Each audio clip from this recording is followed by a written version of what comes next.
It was 9 o'clock on a Sunday night when my cousin looked me dead in the eye and said it. That dress is wasted on you. I need it for my day.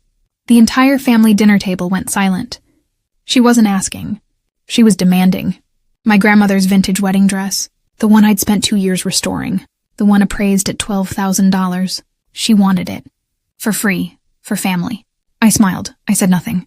Because I had receipts, and I had a plan she would never forget. How do you respond when family thinks your heirloom is community property? When saying no makes you the villain? I'm about to show you, but first, quick question. Where are you watching from? And what time is it there? Drop it in the comments. And if you've ever dealt with an entitled relative, hit that like button right now. You're going to want to stay for this. To understand what I did next, you need to know where that dress came from. My grandmother was a seamstress. Back in 1953, she hand-beaded her wedding dress. Every single pearl, every stitch of lace. It took her 4 months. When she passed 3 years ago, she left it to me in her will, by name. The dress was stored in her attic for decades. Water damage, yellowing, torn seams. I spent 2 years restoring it. I took classes. I sourced vintage beads from estate sales. I documented every step with photos and notes. When it was done, I had it appraised. $12,000. Not that I ever planned to sell it. I kept everything. The appraisal letter, the before and after photos, receipts from every supply order. I save everything. My cousin, she'd always loved that dress. But she never respected it.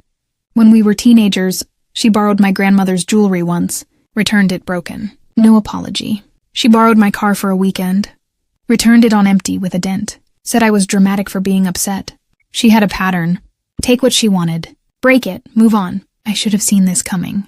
But I didn't expect her to weaponize the whole family. 3 days after that dinner, she cornered me. She showed up at my aunt's house. I was there helping set up for a baby shower. She walked in with this rehearsed, syrupy voice. Hey, so I've been thinking about the dress. I kept folding napkins. I'm getting married in June, and that dress would be perfect. It would mean so much to me, to honor Grandma. I looked up. I'm not lending it out. It's very fragile. Her smile tightened. I'm not asking to borrow it forever. Just one day. I'm family. My aunt, who'd been listening from the kitchen, walked in. She's right, honey. It's just one day. Your grandmother would have wanted this. I took a breath. Grandma left it to me. In her will, I spent 2 years restoring it. The answer is no. The room went cold. My cousin's mask slipped. Fine, she said. Her voice was ice now. I'll let everyone know how selfish you really are. How you hoard things that should belong to the whole family. She walked out. My phone started buzzing 30 seconds later. The family group chat was exploding. The messages came in waves. My mom. Just lend her the dress. Why are you being difficult? My uncle. This is what's wrong with your generation. So stingy. A cousin I hadn't spoken to in years. Wow. Really showing your true colors. My cousin posted on social media. A tearful selfie. The caption? When family betrays you over material things. She didn't name me. She didn't have to. I sat alone that night staring at my phone, wondering if I was wrong, if I was being selfish. The dress was locked in my closet. Safe. But I felt like I was losing. 2 days later, she showed up at my apartment, unannounced. I just want to try it on, please, just to see if it fits. I didn't open the door. She knocked for 5 minutes. Then she left. I thought I'd have to give in, that the pressure would break me. Then I opened Instagram. A mutual friend sent me a screenshot. My cousin's private Instagram story, posted that morning, a photo of a consignment shop window, designer gowns on mannequins. The text overlay? Gonna flip Grandma's dress here after the wedding. Honeymoon fund, here I come. She'll never know, lol. I stared at it. Read it 3 times. This wasn't about family. It wasn't about honoring my grandmother. It was about money. I screenshotted it. Noted the date. The timestamp. Her username visible at the top. Then I started digging. I reached out to 2 other cousins, quietly, asked if she'd ever requested heirlooms from them. Both said yes. Both had refused. Both had been trashed in the family group chat afterward. She had a pattern. I started a folder on my laptop. Screenshots, messages, dates. I saved everything. But I still didn't know the full picture. That came a week later. My grandmother's sister called me. The family matriarch. 86 years old. Sweetheart, I heard about the dress situation. Her voice was gentle, but firm. Your grandmother was a generous woman. She believed in family helping family. I think you should lend it. I tried to explain. The restoration, the appraisal, the Instagram post. She cut me off. I don't do the internet, dear, but I do know this. If you don't share that dress, you won't be welcome at the family reunion in August. She hung up. The whisper campaign got worse. My cousin told people I was jealous, bitter, that I was hoarding family treasures out of spite. It even reached my workplace. A coworker, who happened to be friends with my cousin, brought it up at lunch. So I heard you're gatekeeping a wedding dress? I felt the walls closing in. Her wedding was 6 weeks away. The pressure was suffocating. I was one phone call away from caving. Then my phone rang again. This time it was someone I hadn't spoken to in years. It was my cousin on my dad's side. Her name is Maya. She was getting married too. Same season, different venue. Hey, she said. I need to tell you something about Jenna. Jenna, my cousin. The one demanding the dress. Maya sent me a screenshot. A group chat I wasn't in. Messages from Jenna, dozens of them. Over 4 months. Mocking Maya's wedding. Calling her dress tacky. Her venue cheap. One message stood out. Wait till they see me in that vintage gown. I'll look like old money. Maya will look like clearance rack. Another one.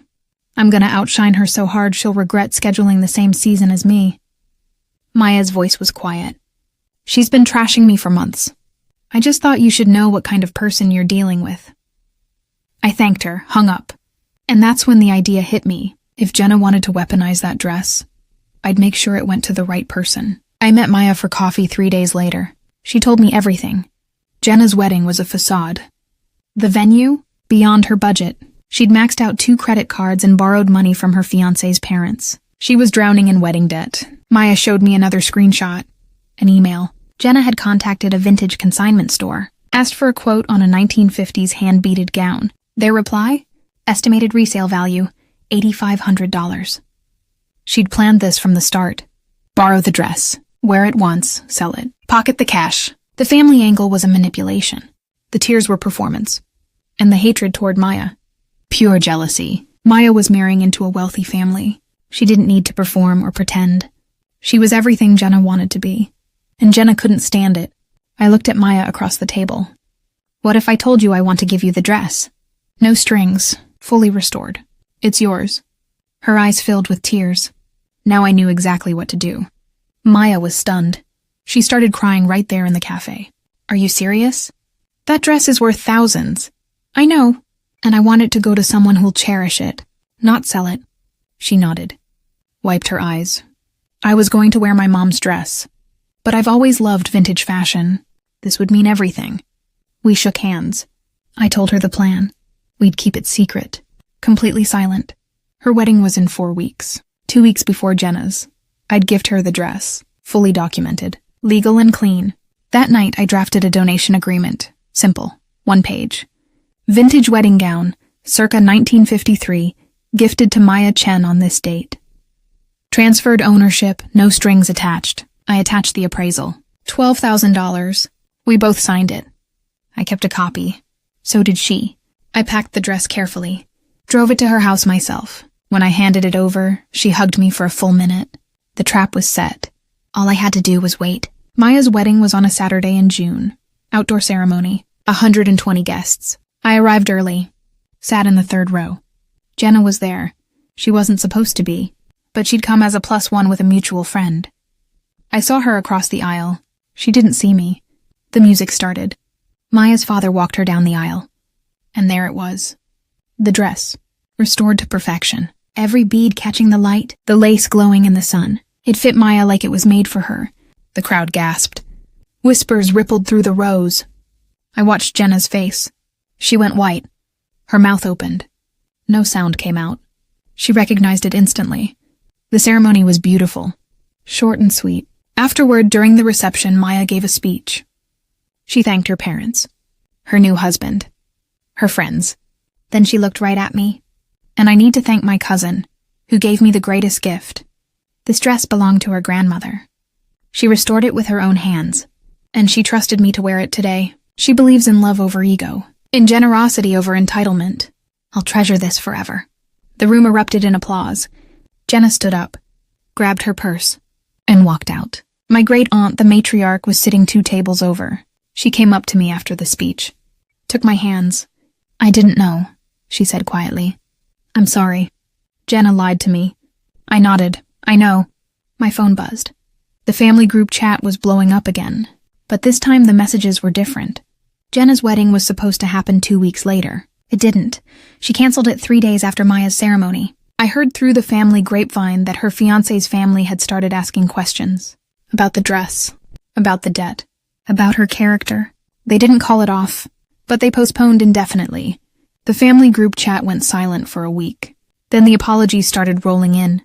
"My uncle, I'm sorry. I didn't have the full story. My mom called me. You did the right thing. I should have backed you from the start." Even cousins I hadn't heard from in months reached out privately. The matriarch sent me a handwritten note. "Your grandmother would be proud. You honored her legacy the right way." Maya sent me a framed photo. Her in the dress, laughing mid-spin.